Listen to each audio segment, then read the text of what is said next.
protein powder supplement market is big business. Popular in the world of sport, where muscle growth is a priority, the marketplace is dominated by glossy pictures of cut models and an ever-expanding list of claims for how these products will pack on the muscle. So, do the bros at the gym have it right in that you need these supplements if you're serious about the gains? Or could plain old boring food do the same job? In today's podcast, I'll dig deeper into the world of protein and muscle growth and explore what the research says about protein supplements, and then put this into context for what it means for the typical sports person. Welcome to the Thinking Nutrition Podcast.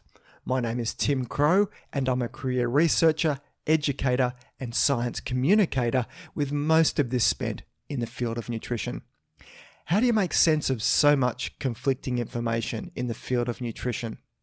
While I don't profess to have all the answers in an area that is continually changing as research changes, you can count on what is covered in this podcast to be based on the whole field of nutrition science, not just selective areas that support a particular way of thinking. And this podcast will always be free from any commercial product tie-ins, endorsements, or advertisements. Just credible nutrition science presented in plain and simple language, and then translating this into what it means for your health.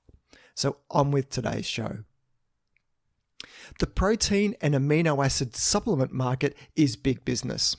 Bars, shakes, giant tubs of protein and specialist amino acid supplements dominate supplement shelves, and all in the name of bigger and stronger muscles. Now, few athletes would disagree that more muscle is an advantage in their sport, and protein is the perfect source of the amino acid building blocks needed for new muscle growth and repair. Taken together, strength training and sufficient protein will stimulate new muscle protein synthesis. So, is there a role for additional protein through the use of supplements? Is it a case of more is better when it comes to protein and muscle gains? To answer these questions, let's first explore just how much protein sports people need.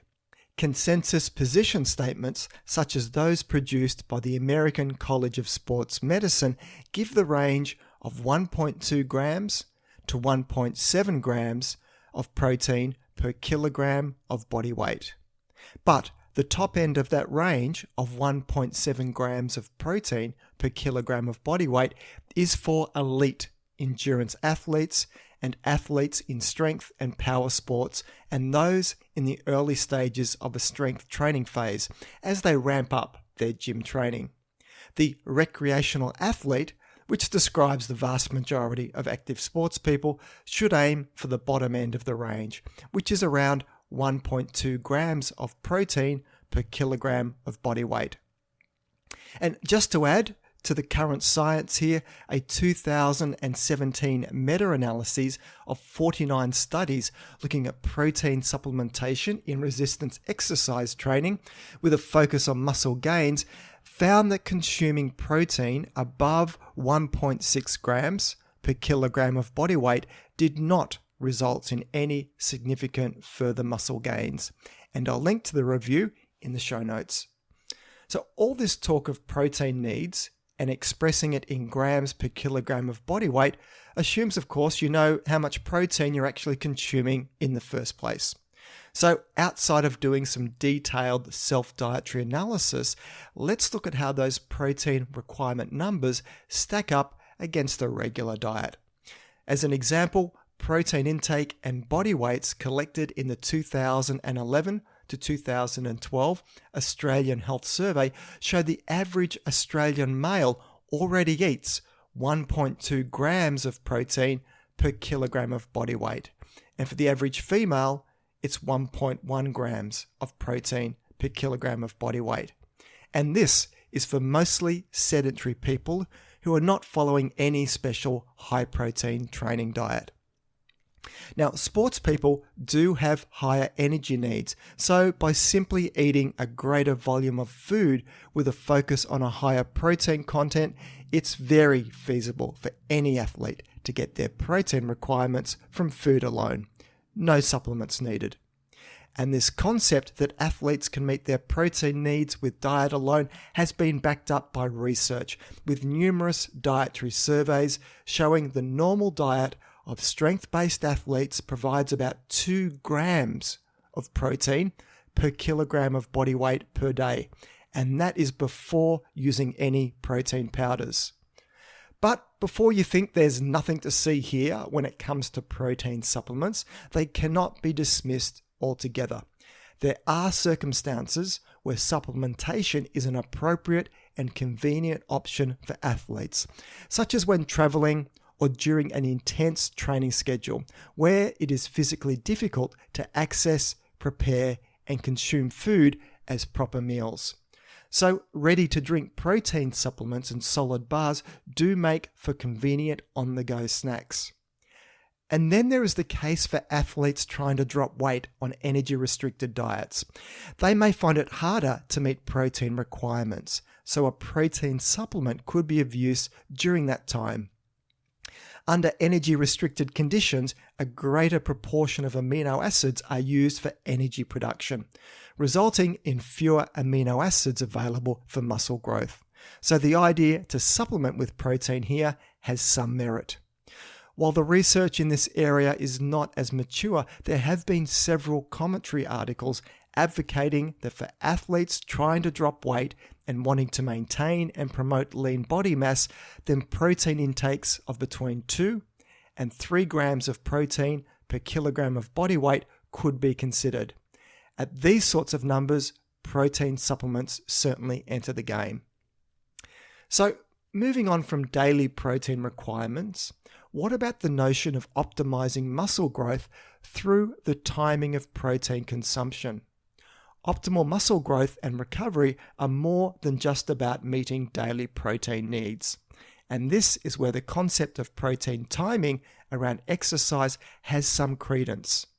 Each time protein is consumed, there is a small spike in muscle synthesis, with a dose of just 20 to 25 grams of high-quality protein being sufficient to stimulate muscle protein synthesis following resistance exercise.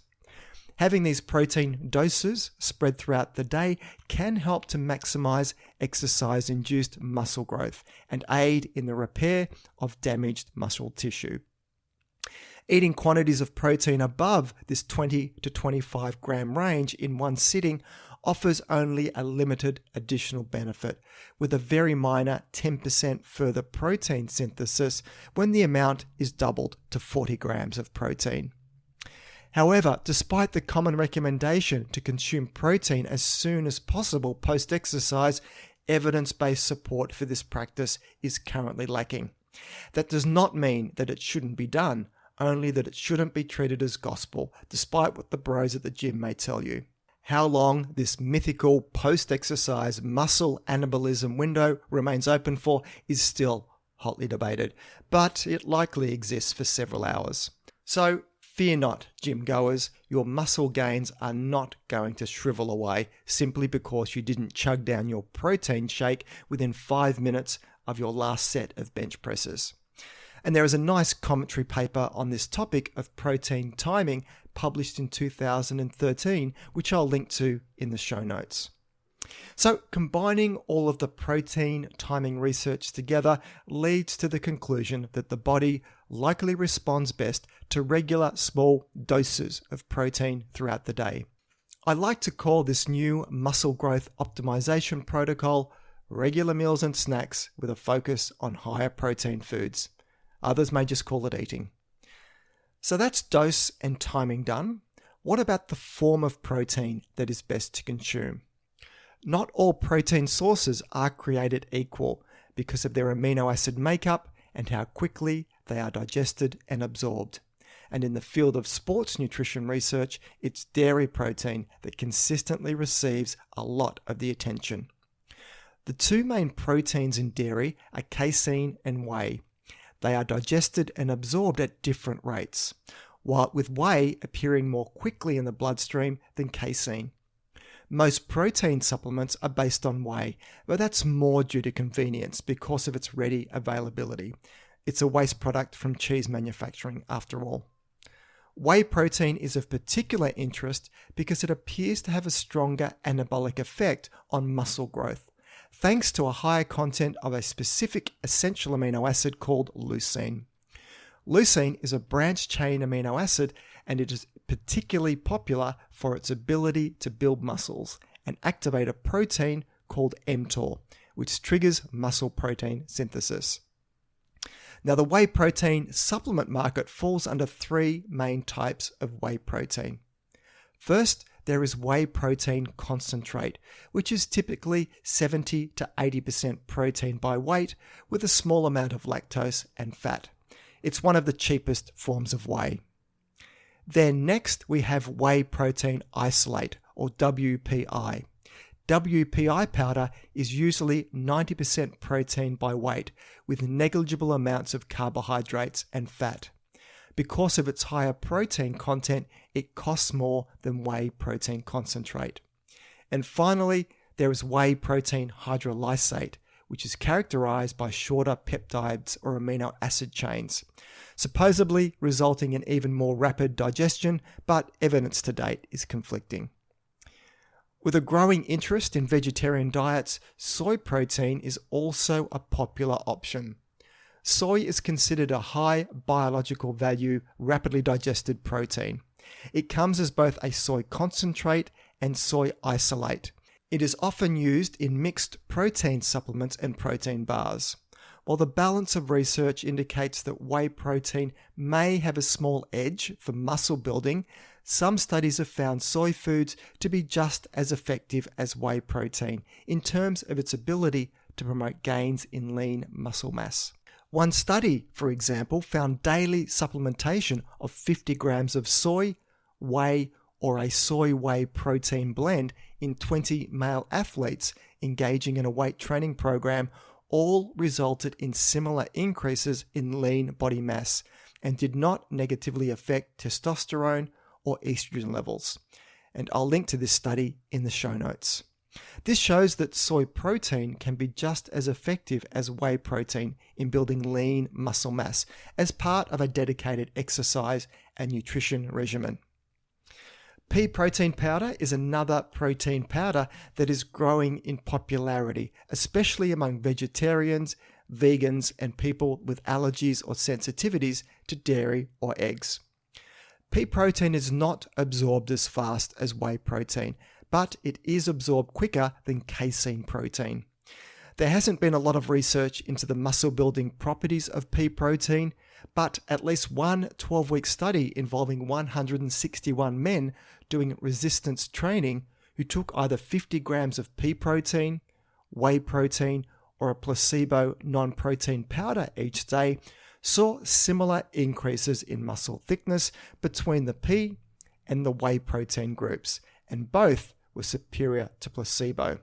So there could be something to the pea protein story, and I'll link to this study in the show notes. And even studies that use lower quality protein, such as that derived from wheat, can elicit a significant muscle protein synthesis response if greater amounts of it are consumed, and this may be an effective strategy to compensate for its lower protein quality. So the story here is that adequate protein overall in the diet may trump the source of protein so long as the diet is varied. And on the topic of vegetarian diets, when it comes to strength and fitness, vegetarian athletes can perform just as well as their omnivore opponents. To illustrate, in a recent study, the diets and physical attributes of 27 vegetarian and 43 omnivore competitive endurance athletes were looked at. Each person in the vegetarian group had followed the diet for at least 2 years, and there was a mixture of vegan and lacto-ovo vegetarians amongst this group. There was little difference in protein intake according to body weight between the vegetarians and the omnivores. Now, vegetarians did eat more carbohydrates and fiber, but they also had less vitamin B12, which is not so surprising, seeing as animal foods are really the only major source of vitamin B12 in our diet. One interesting finding was that vegetarians had more iron in their diet than omnivores. But because plant-based iron is less bioavailability than animal-based iron, and check out last week's podcast, which was all about iron, then this may bring the vegetarians back on par with omnivores. So I'll link to this study in the show notes. The key finding from the study, though, was about sports performance. And for the males, there was little difference in cardiorespiratory fitness or strength between the vegetarians and the omnivores. The surprising finding, though, was in women. Women following a vegetarian diet had 13% higher VO2 max scores than women eating an omnivore diet. So it seemed they're actually a little bit fitter. So what about the downsides of protein supplements? Well, outside of cost, there can be some negatives. For a start, they can move the focus away from the undisputed benefits of a varied training diet. Purified protein preparations contain few of the other nutrients needed to support the building of muscle, and the protein they supply is usually not needed by athletes who eat food, as they're likely already meeting their protein requirements. The supplements then just become excess protein, which the body dismantles and uses for energy or stores it as fat. Excess protein does not harm the kidneys in healthy people, but it has been linked to worsening pre-existing damage, so it is something to be aware of if this potentially could be you. So here's what you need to know about protein. To maximize muscle growth with resistance exercise, daily protein recommendations sit at the upper end of about 1.6 grams of protein per kilogram of body weight. This target can be achieved by spacing protein-containing meals approximately 3 to 5 hours apart throughout the day. There can be some cases, though, when protein supplements make it more convenient to hit this goal. But the biggest performance gains in sport don't come from protein supplements. They come from the triad of a broad, varied diet, adequate rest and recovery, and the one supplement that all athletes need to be taking. It's called BHW, bloody hard work. Now onto my research wrap-up segment, where I profile a study that has grabbed my attention during the week. And for this week, the topic is on mental health. Interest in the link between nutrition and mental health is rapidly growing. Now, a new study in young adults with depression finds that a switch to healthier eating can significantly reduce symptoms of depression. A healthy diet is a common factor linked to a positive mental outlook. The problem with most of the observational research in this field, though, is that it is hard to tease out which one comes first. Are people in the depths of depression more likely to eat poorly because of their mood? Or does a poor diet worsen depressive symptoms? There is now a small but growing field of research directly intervening with diet changes in people with depression to see how this can improve their outlook. One such study has looked at the link between diet and depression in young adults. Adolescence and young adulthood are periods where there is an increased risk of depression. These are also critical periods for establishing healthy eating habits, which will carry over into adulthood. So how nutrition influences the mental health of younger adults was the topic of a recent intervention study, and I'll link to this research study in the show notes. The study involved 101 adults aged between 17 and 35 years, all who had moderate to high symptoms of depression. They all were considered to have a poor diet when assessed against government healthy eating guidelines. Any person taking antidepressant medications or receiving psychological therapy were required to stay on that treatment plan during the study. The participants were randomly allocated into either a diet change group or a control group, which meant just following their regular diet. The diet change group were given advice on improving their diet. They were also given a healthy food hamper and a small amount of money for buying groceries to help with purchasing healthier foods. The diet changes focused on having more fruits, vegetables, whole grains, nuts, fish, legumes, eggs, tofu, and lean meats, according to the person's individual dietary preferences. The control group received no advice on diet and were left to continue their normal eating habits for the 3 weeks that the study ran. Symptoms of depression and anxiety with overall mood and performance on learning and reasoning tasks were measured at the beginning and end of the 3 weeks. Those in the diet change group were indeed successful in making positive changes to their diet. With these diet changes, significant improvements in mood, depression, and anxiety were all seen. No such changes were seen in the control group. 3 months after the study finished, follow-up was made with 33 of the participants to see how they were tracking. 1 in 5 of those in the diet change group were still keeping up with the healthy eating habits, and for these people, their mood improvements stuck. The clear downside to this study, though, was that the control group did not get any general eating advice, financial support to buy food, or check-in contact with the research team. Each of these factors potentially could have had an impact on mental health independent of diet changes. The results, though, are in line with a previous intervention study that did mostly control for these types of factors and equally saw a marked improvement in depression symptoms with positive dietary changes. This study adds more support for the benefits of positive dietary changes in improving mental health.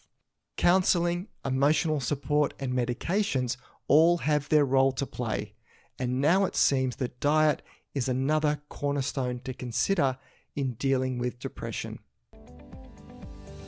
So that's it for today's show.